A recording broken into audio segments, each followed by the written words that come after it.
today, as I promised, I am doing a video. I'm gonna make doing a video on making the turkey meatballs that I make for Emma for her lunch, and she eats them for supper. First things first, take your turkey, just ground turkey, whatever kind you like. I use a pound of it.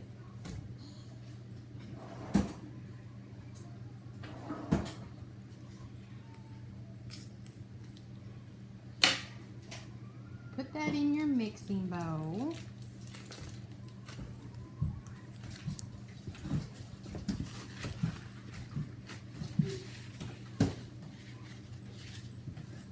Oh, before you mix it up, preheat your oven. Totally forgot to do that. 350.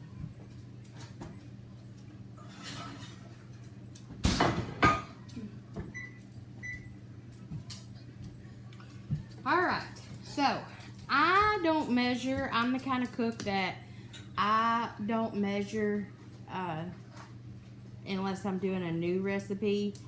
And the first time I make it, then I might measure, but most of the time I don't even do that. I just put a little bit of the whatever it is that the recipe calls for in it, eyeball it, and go from there. So this I've made before. Last time I made it, I used plain breadcrumbs, so I added Italian seasoning to it. This time I'm using seasoned breadcrumbs, Italian style, so I'm not adding any Italian seasoning to it. Just breadcrumbs, onion powder, garlic powder, pepper, and salt. And of course I use the no salt because Emma doesn't need the sodium, and neither do we. Alright, so salt, pepper, and I just shake some in. Like I said, you just eyeball it. I don't measure. Some people that I'm friends with are like, make a cookbook. You should do a cookbook. And I'm like, well, I don't measure anything, so how am I supposed to make a cookbook? Alright, so you add that in.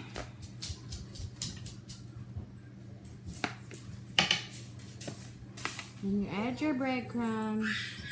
And you just put a little to begin with. See that? All that in there. Alright, now you just mix it up with your hands. If you've never worked with ground turkey before, it's not as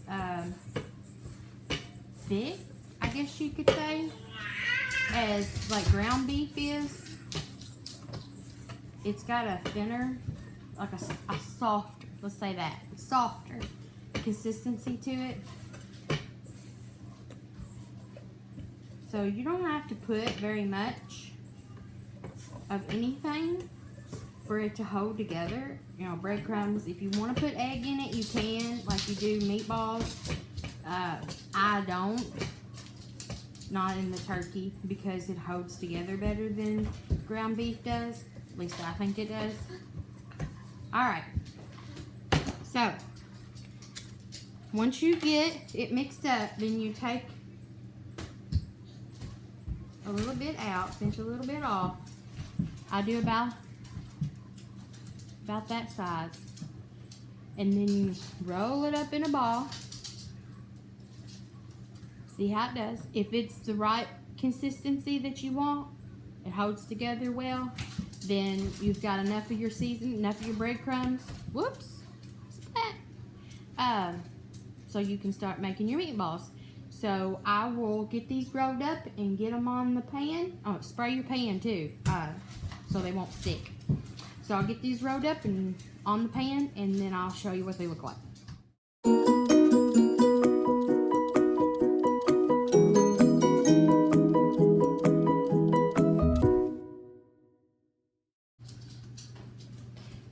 That sunshine shining through them windows is bright.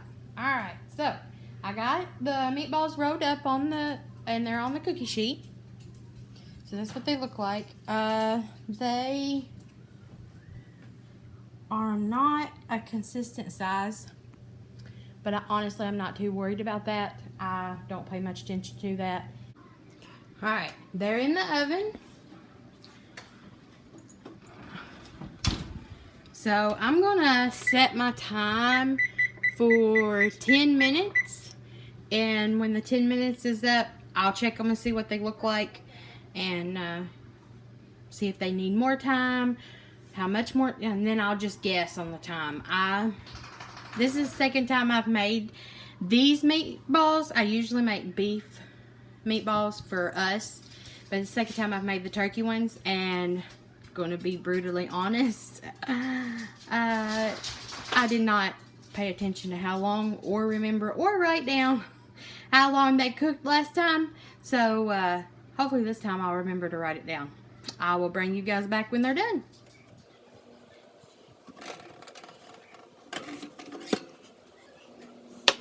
I done 10 minutes at first, and then I came back and done 2 5-minute just checking on them, and that is what they look like.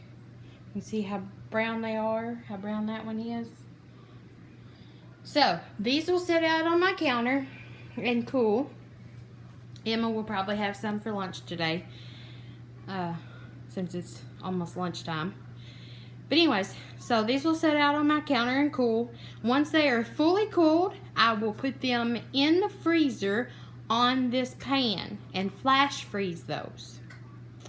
Then after they are flash froze, which means they're not completely hard froze, but the outside, they're not froze all the way through, but the outside's froze, so they won't stick together.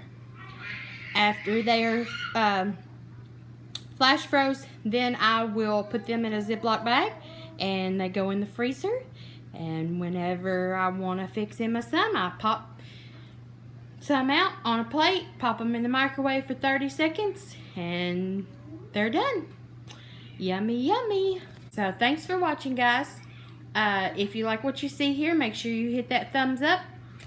Hit the subscribe button if you haven't. And share with your family and friends. Oh, and also, if you want the full recipe, the detailed recipe, you can, we have a group on Facebook called Little Acres Homestead, and I will be posting the full recipe with the details in the group. Thanks, y'all. Bye.